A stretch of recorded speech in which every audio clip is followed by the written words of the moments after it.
The reason I'm here today is because I'm trying to bring more and more attention to Gary's plight and to the extradition treaty. Where later on we're going to Buckingham Palace to present flowers to the Queen and a letter, because this treaty was signed under the Queen's prerogative, and that way it didn't get debated in Parliament, and Parliament didn't see the text of the treaty until 3 months after. It was meant to be used for terrorists. It's been used to target vulnerable people like Gary, my son Gary McKinnon, and also people like Ian Norris. This wasn't the purpose. Our government have signed away our rights under the Queen's prerogative.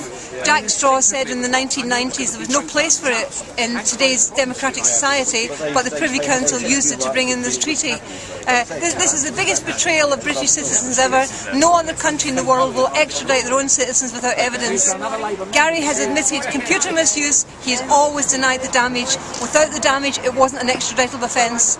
We have 28 days where we have to charge someone within. It makes a mockery of this when America are allowed to wait 3 years after indictment and issue an arrest warrant before applying for extradition. It makes a mockery of the 28 days.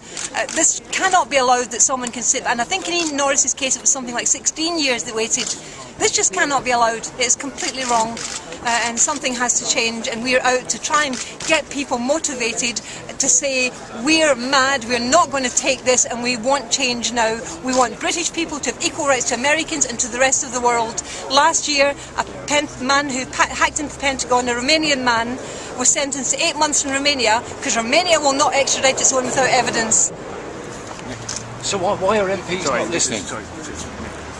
Firstly, I want to salute Janis and all the campaigners who've been tirelessly campaigning on behalf of Gary. It's a cause that I've been involved with for some time, not least because only the Liberal Democrats objected to this lopsided, unfair US-UK treaty right from the beginning. I'm delighted now that politicians from all parties are campaigning against it. It is wrong.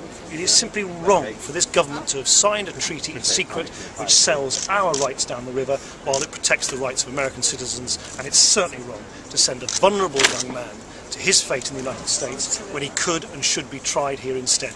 It is simply a question of doing the right thing. Gordon Brown once said he had a moral compass. Well, it seems to me on this issue he seriously lost that moral compass. He should find it fast, try Gary McKinnon here at home, protect his rights, but also protect the rights of all British citizens. Thanks. Right.